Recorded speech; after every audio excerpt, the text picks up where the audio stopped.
बंदूक नहीं, बम नहीं, इस बार हथियार था नकली करेंसी। पाकिस्तान के कराची और इस्लामाबाद में बैठे कुछ लोग ऐसा सिस्टम चला रहे थे जो मिलिट्री प्रिसीजन से ऑपरेट हो रहा था। 500 रुपए और 1000 रुपए के ऐसे नकली नोट जिन्हें पहचानना लगभग नामुमकिन था। नेपाल बॉर्डर के रास्ते ये नोट भारत में घुस रहे थे और अंदर एक ऐसा नेटवर्क था जो इन्हें पूरे देश में फैला रहा था, जिसके कनेक्शंस सिस्टम के हर लेवल तक पहुंचे हुए थे। 8 नवंबर 2016 एक अनाउंसमेंट जिसने पूरे देश को हिला दिया। लेकिन क्या आप जानते हैं, ये सिर्फ नोटबंदी नहीं थी, ये एक हिडन वॉर का जवाब था जो सालों से चुपचाप चल रही थी। साल 2013 सब कुछ नॉर्मल दिख रहा था, लेकिन पर्दे के पीछे भारत की इकोनॉमी पर एक साइलेंट अटैक हो रहा था। फिर आया 2014 और उसके बाद एक नया प्लान बना। इस बार टारगेट था 60,000 करोड़ रुपए। एक ऐसा अटैक जो भारत की इकोनॉमी को अंदर से तोड़ सकता था। लेकिन उन्हें नहीं पता था कि भारत भी चुप नहीं बैठा था। एक भारतीय धुरंधर दुश्मन के बीच रहकर सब कुछ देख रहा था। 2013 के अंत तक करीब 11,000 करोड़ रुपए के नकली नोट भारत में घुस चुके थे। ये आंकड़ा सिर्फ एक नंबर नहीं था, ये इस बात का सबूत था कि सिस्टम के अंदर कहीं ना कहीं बड़ी कमजोरी थी। सबसे खतरनाक बात यह थी कि इतने बड़े अमाउंट के बावजूद कोई बड़ी सीजोर नहीं हुई थी। इसका मतलब साफ था, नेटवर्क साइलेंटली काम कर रहा था और सक्सेसफुल भी था। इसी दौरान 2014 के लोकसभा चुनाव पास आ रहे थे। पाकिस्तान में बैठे इन लोगों ने यह समझ लिया था कि अगर भारत में लीडरशिप बदलती है तो उनका पूरा खेल खतरे में पड़ सकता है। इसलिए उन्होंने सिर्फ इकोनॉमिक अटैक नहीं बल्कि पॉलिटिकल इन्फ्लुएंस का भी प्लान बनाया। एक ब्लूप्रिंट तैयार किया गया किसी ऐसे व्यक्ति की मदद से जो भारत के अंदर सिस्टम को समझता था। उसकी एक ही शर्त थी, उसका नाम कभी सामने नहीं आना चाहिए और उसके खिलाफ कोई गवाही नहीं होनी चाहिए। खनानी ब्रदर्स ने यह शर्त मान ली। उन्हें पता था कि असली करेंसी का डिजाइन और प्रिंटिंग पैटर्न मिलना आसान नहीं होता, और अगर ये मिल रहा है तो ये डील बहुत बड़ी है। बाहर से सब कुछ सामान्य दिख रहा था, बाजार चल रहे थे, लोग अपनी जिंदगी में व्यस्त थे, चुनावी माहौल बन रहा था। लेकिन इसी शांति के पीछे एक ऐसी जंग चल रही थी जिसे आम आदमी देख नहीं सकता था।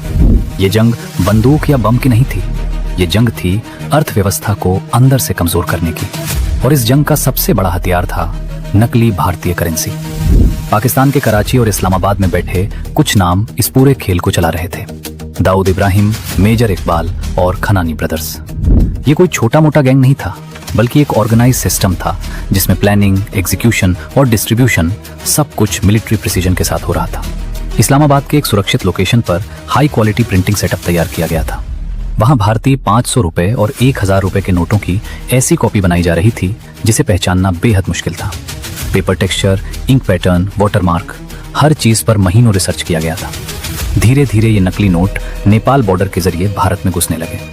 नेपाल रूट इसलिए चुना गया क्योंकि वहां बॉर्डर रिलेटिवली ओपन था, चेकिंग कम थी और मूवमेंट आसान था। लेकिन सिर्फ बॉर्डर से नोट भेज देना काफी नहीं था, असली चैलेंज था उसे पूरे देश में फैलाना। फिर आया 26 मई 2014, नई सरकार बनी। नरेंद्र मोदी ने प्रधानमंत्री पद की शपथ ली।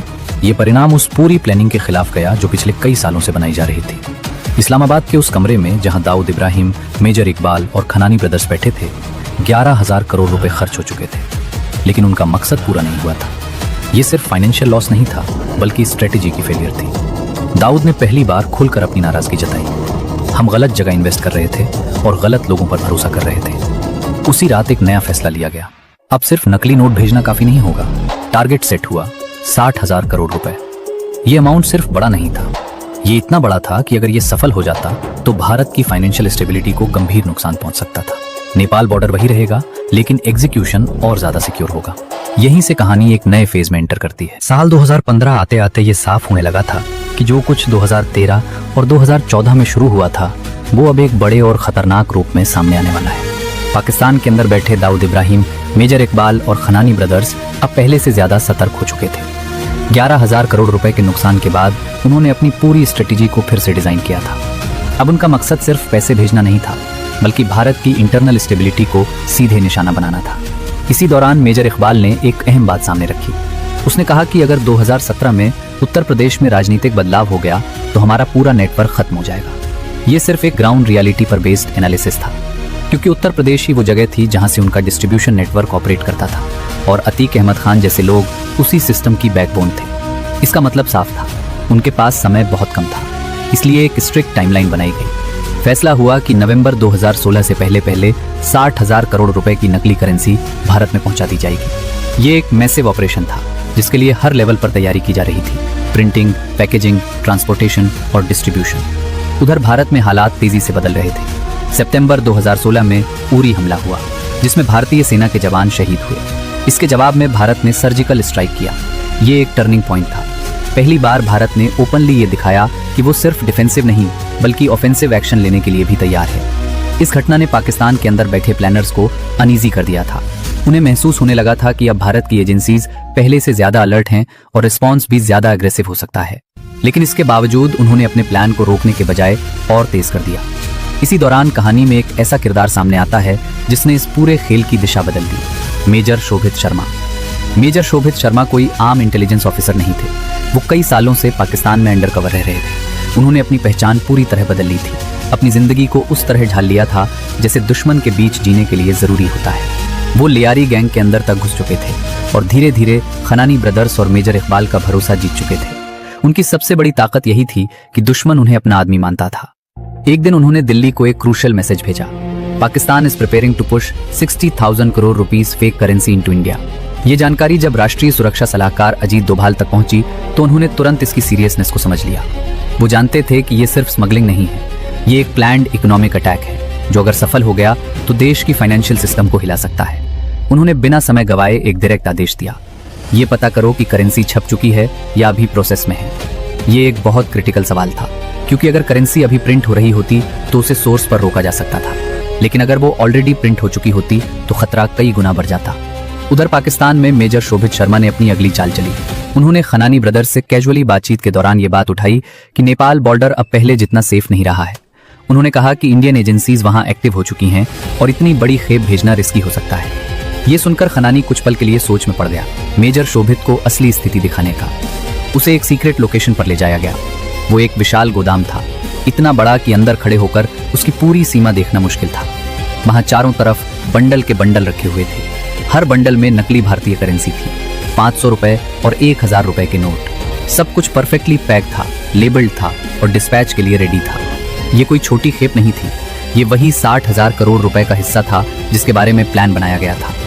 मेजर शोभित शर्मा ने सब कुछ ध्यान से देखा। उन्होंने अपने चेहरे पर कोई रिएक्शन नहीं आने दिया। वो ऐसे बिहेव कर रहे थे जैसे ये सब उनके लिए नॉर्मल हो, लेकिन उनके दिमाग में हर डिटेल रिकॉर्ड हो रही थी। Quantity, packing style, security arrangement, movement pattern, सब कुछ उन्हें अब क्लियर हो चुका था। करेंसी ऑलरेडी प्रिंटेड है और ऑपरेशन एग्जीक्यूशन फेज में एंटर कर चुका है।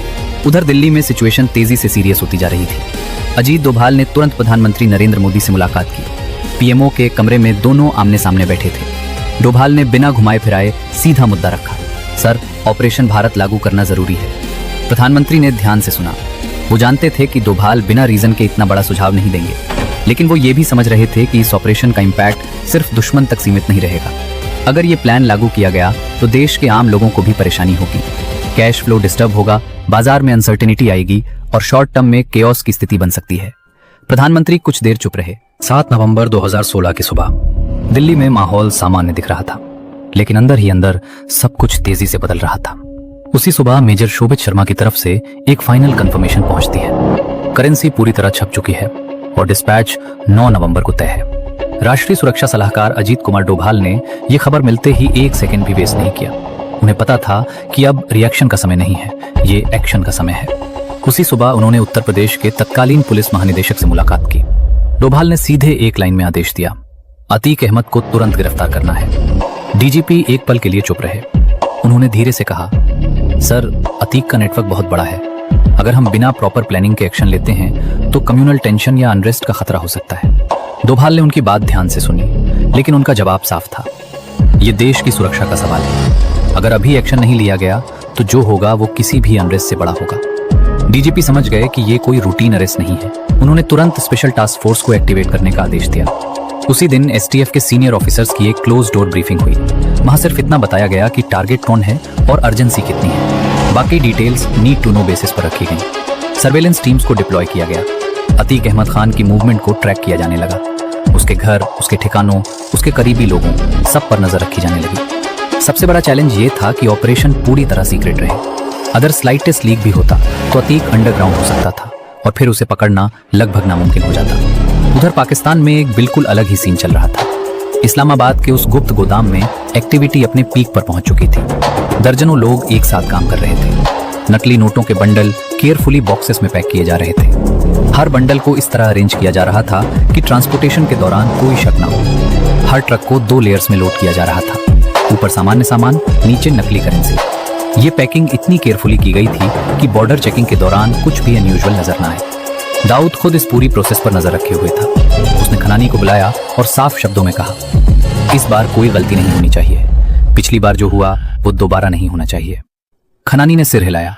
8 नवंबर 2016 की शाम तक सभी ट्रक्स तैयार हो चुके थे। उन्हें नेपाल बॉर्डर की तरफ मूव करना था, जहां से 9 नवंबर की सुबह 4 बजे भारत में एंट्री की योजना थी।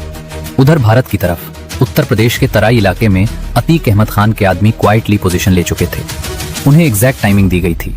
सुबह 4 बजे ट्रक्स रिसीव करने हैं और तुरंत उन्हें अलग अलग रूट से अंदर ले जाना है। यह पूरा operation minute to minute planning पर आधारित था। इसी दिन दिल्ली में एक बेहद महत्वपूर्ण मीटिंग चल रही थी। पीएमओ के एक बंद कमरे में 4 लोग मौजूद थे। प्रधानमंत्री नरेंद्र मोदी, राष्ट्रीय सुरक्षा सलाहकार अजीत डोभाल, वित्त मंत्री अरुण जेटली और आरबीआई के गवर्नर। डोभाल ने आखिरी बार पूरी स्थिति सामने रखी। सर, करेंसी ऑलरेडी प्रिंटेड है, नेटवर्क एक्टिव है।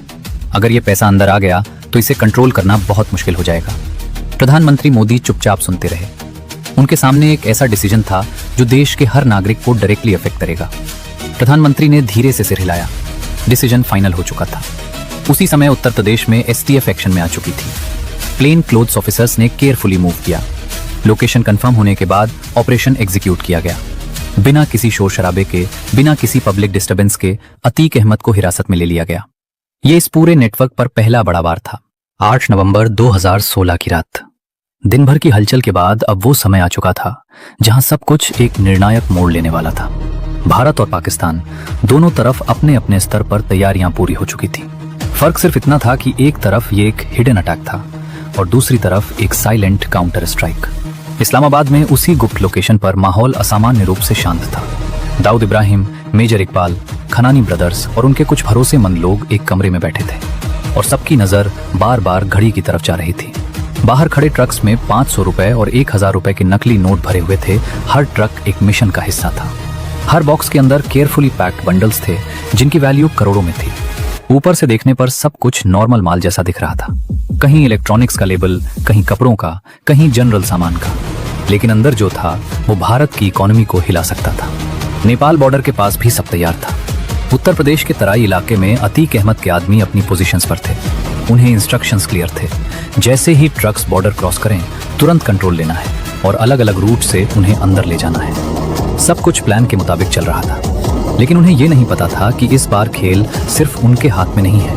उधर दिल्ली के अंदर एक अलग ही तैयारी चल रही थी।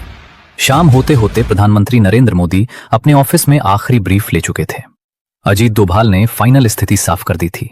करेंसी प्रिंटेड है, नेटवर्क एक्टिव है और अटैक किसी भी वक्त एग्जीक्यूट हो सकता है। 8:15 इस्लामाबाद के उस कमरे में अचानक एक आदमी तेजी से अंदर आता है।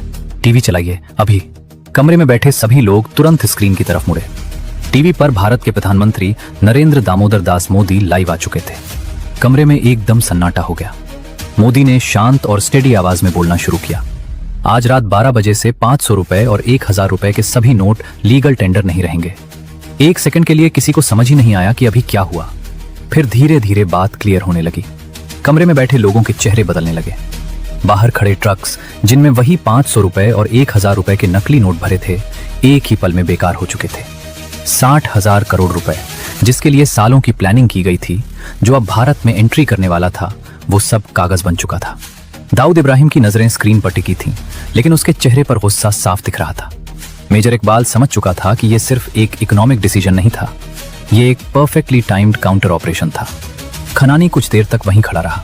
उसकी आंखों में डिसबिलीफ था, जैसे वो इस सच को एक्सेप्ट ही नहीं कर पा रहा था। फिर वो धीरे धीरे कमरे से बाहर निकला। वो सीढ़ियां चढ़कर छत पर पहुंचा। नीचे अंधेरा था और कुछ ही सेकंड बाद वो नीचे गिर चुका था। उसके साथ ही वो पूरा नेटवर्क, वो पूरी प्लानिंग सब खत्म हो गया। उधर भारत में बिना एक भी गोली चले, बिना किसी पब्लिक कॉन्फ्रंटेशन के एक बहुत बड़ा इकोनॉमिक अटैक फेल हो चुका था। ये सिर्फ डीमोनेटाइजेशन नहीं था, ये एक साइलेंट स्ट्राइक थी। अजीत डोभाल ने इंटेलिजेंस को सही समय पर एक्शन में बदला। प्रधानमंत्री नरेंद्र मोदी ने उस एक्शन को डिसीजन में बदला और उस रात भारत ने एक ऐसी लड़ाई जीती जो कभी ऑफिशियली लड़ी ही नहीं गई।